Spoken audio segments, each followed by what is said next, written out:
Boy, do I hate being right all the time.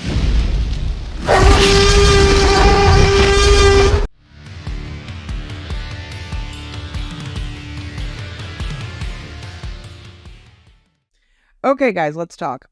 I wasn't actually going to do a video today, but I saw this over on one of my favorite YouTube channels of all time in existence, Tones Overthinks It.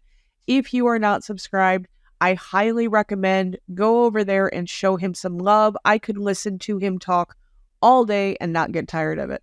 But this was too good to pass up, and I've got some additional comments above and beyond what Tones so eloquently said. We've talked about this kind of thing on the channel before, and in fact, last year I put out a video called The Frauditor Effect, where we discuss similar scenarios to what we are going to be hearing in just a moment.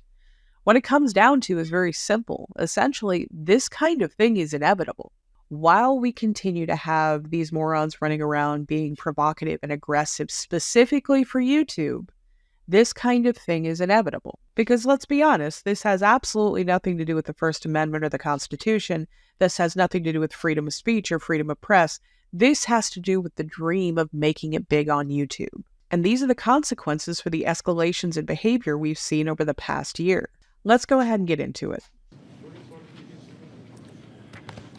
Thank you, Chairman Louderback and members for the opportunity to present House Bill 3565. I'll be quick. I know that others are waiting, but basically, currently under Section 38.15A of the Penal Code, a person commits the Class B misdemeanor offense of interference with public duties if they disrupt, interrupt, impede, or interfere with the following public servants while they are conducting their official duties: peace officers or police canines, EMS and fire, animal control, and county public health, environmental, radiation, or safety officials. For these public servants, every day and every counter on the job is inherently dangerous, as you know, Chairman. Specifically for law enforcement, when an officer is working a traffic stop or accident scene, dealing with an outside party who is screaming or encroaching the officer's physical space can cause unnecessary distractions and escalation. Additionally, the officer may have to call for backup to deal with the outside party, taking precious resources away from other emergency calls. In Tarrant County, some individuals actively seek out opportunities to interfere with law enforcement during service calls, film the encounters, and post them to YouTube, where the footage is monetized. The current criminal penalty for interference with public duties is a Class B misdemeanor, and this bill simply moves to a state jail felony. While the First Amendment protects the right to film law enforcement interactions, the right should not extend to behavior which obstructs a public servant's ability to do their job. Members, I'll be glad to answer any questions. This bill was brought to us by the Tarrant County District Attorney Phil Sorrell's office, and would be glad to answer any questions. Would like an opportunity to close when appropriate. And this bill has been passed by the Senate in the form of Senate Bill 1208 and is in the Criminal Jurisprudence Committee at this time.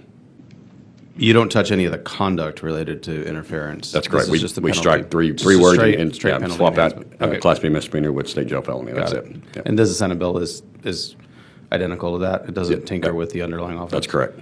Okay, thank you. Thank you. Thank you.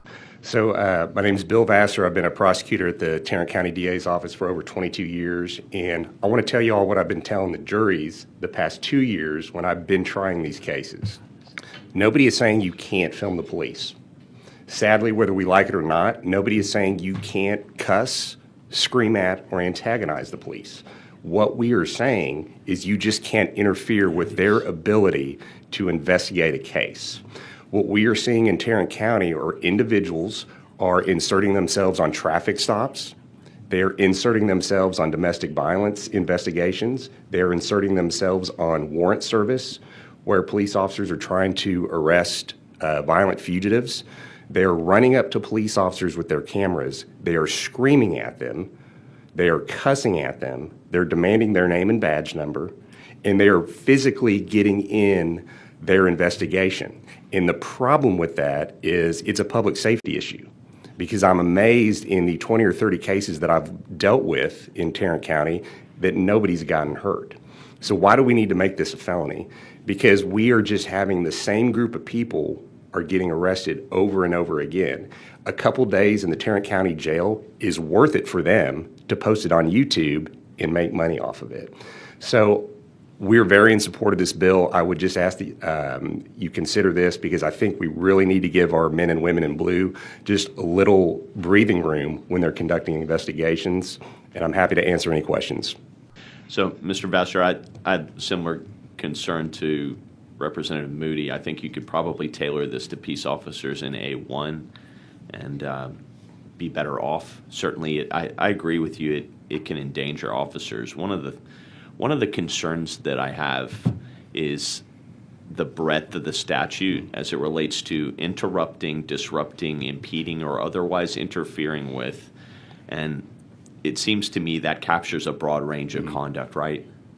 How are peace officers trained on what constitutes a violation of this provision?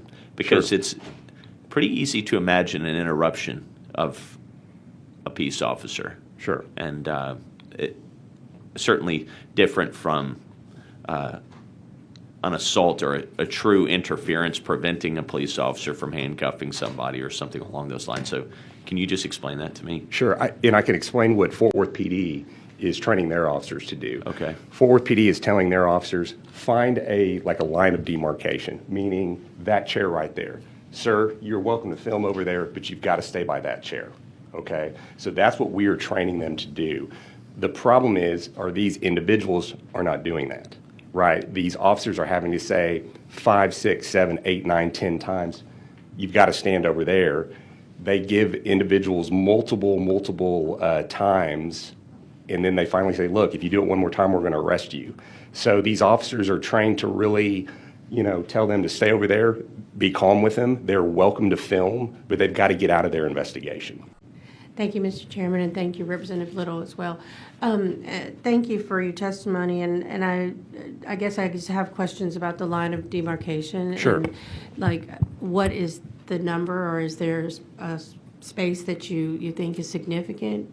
So there's no bright line rule, and I think Florida right now is trying to pass maybe a 10 or 15 yard barrier, but in Texas we don't have a bright line rule. So what Fort Worth PD is trying to say, pick a tree, pick a line in the concrete or a car, something roughly 10 yards for them to stay behind and film. And what's really amazing to me is that it's pretty impressive that when our officers are getting screamed at, that they are able to remain calm, say, look, sir, you're welcome to film over there. You just got to stand over there. Thank you, and I appreciate that because I guess I'm thinking about the de-escalation in that point Sure. in time when that person comes up and sees something that they think is out of line or whatnot. And, I think about my own family that's in law enforcement and that it could create a public safety issue. But I also have concerns because I feel like if they're filming and if no one catches it, then when something is out of line and it would not be reported, it would go unreported. Absolutely. And again, in what I've been telling juries the past 2 years, nobody's saying you can't film. That is 2025. We have that right. Everybody has cell phones. It's just if an officer is conducting a traffic stop, right, and I'm the officer and I'm talking to somebody in a car, you can't be right here with a phone in my face screaming at me, Sure. right? And because what happens, obviously, is the officer turns to address that individual. Now they're not worrying about their investigation. Right. Thank you. That makes sense. Thank you so much. ADA Bassard, let me see if I can touch on exactly what's going on here. In open air investigations or open air inquisitions, wherever we're being called for service, if you direct someone to go behind that chair in an open air, they simply move the chair. Right. So it usually results very, very decidedly into a call for additional units, and we actually are running into situations where investigations can't continue until other units get there, hold a crowd back, or a developing crowd situation. So these things are ever growing, especially in open air areas. So where crowds have congregated or begin to congregate. So this is. Would you agree with that? This is what we're seeing over and over again. Absolutely, and it's also a resource situation because a recent case that I tried, it was merely a DWI investigation, and we had 2 people showing up filming. Well, now because it's one officer with a DWI investigation, we have to have backup, right? Oftentimes, these interference cases, they turn into resisting cases. That is additional officers. In addition, these people, as part of their play with the police, then they're demanding a supervisor. So then that means a sergeant or a lieutenant now has to come out to the scene to deal with that person. So it's, in lack of a better terms, it's really taking officers off the street. Have you seen an increase in this and like over what time period? I guess because, as you said, ADA, that we're looking at now people have cell phones. And Right. So I would say and I'm just going to speak to Tarrant County and Fort Worth. I would say the past 2 years, this is really becoming a problem. And they kind of work in a network because they all have YouTube channels. So they'll be in Fort Worth one weekend, they'll be in Houston the next, then they'll be in Austin because, they're monetizing this. thank you. Thanks, sir. Thank you all very much. So as you heard, they are very specifically referencing people who are operating out of the Dallas-Fort Worth area. They are talking about Carolina-Fort Worth. They are talking about Manuel Mata. They are talking about these idiots that we see on YouTube every single day using these aggressive tactics to try and bump up their videos in the algorithm. These are clout chasers. It's all they are. I mean, come on, Carolina-Fort Worth thinks that Walmart is public and it means you can do whatever you want in there. That you really can't get stupider than this. Now, the next lady who is going to speak is actually in opposition to the bill, and she's got quite a few good points. She is not related to the YouTube community at all. What she is talking about is how this is going to affect everybody else. I don't care what happens to the idiots in Fort Worth.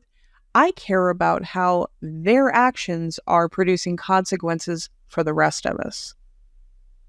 We show you registered as Kirsten Budwine from the Texas Civil Rights Project. Yes, sir. And you are testifying on for or against House Bill 3565? Against. Against. Yes, sir. Thank you. Go ahead. HB 3565 increases the criminal penalty for the offense of interference with public duties from a Class B, which is 180 days in jail, up to a $2,000 fine, to a state jail felony, which is up to 2 years in jail and a $10,000 fine. Interfering with public duties is broadly defined as a person who interrupts, disrupts, impedes, or otherwise interferes with a peace officer while the officer is performing a duty. People who film the police or protest are often charged with this offense. Protesting and recording police officers are both protected speech under the First Amendment and should not be considered felonious conduct. As the previous witness stated, there is no bright line rule for uniform training for this type of offense. I'm aware of situations where officers who do not want to be filmed, period, or at all, have used this as a weapon against the person who is filming. We are completely against trying to increase the criminal penalties for what is not only protected speech, but what is oftentimes nonviolent conduct that poses no threat to law enforcement. This will have a chilling effect on the rights that we all hold near and dear to us. People will be deterred from holding officers accountable and protesting in fear of being stamped as a felon for the rest of their lives. Rather than punishing citizens for the nonviolent conduct, we should be encouraging this type of conduct. For these reasons, we are opposed to HB 3565. Thank you. This has not been made into law yet. If and when it does, I will let you guys know. Let me know what you guys think. I think this is interesting. I think it is unfortunate, and I do think it is inevitable. I think this is the kind of thing that as time goes on, we are going to be seeing more and more of, unfortunately, because of the actions of a select group of people. Thank you so much for watching, guys. Please like, comment, subscribe. Let me know what you would like to see, and I will catch you on the next one.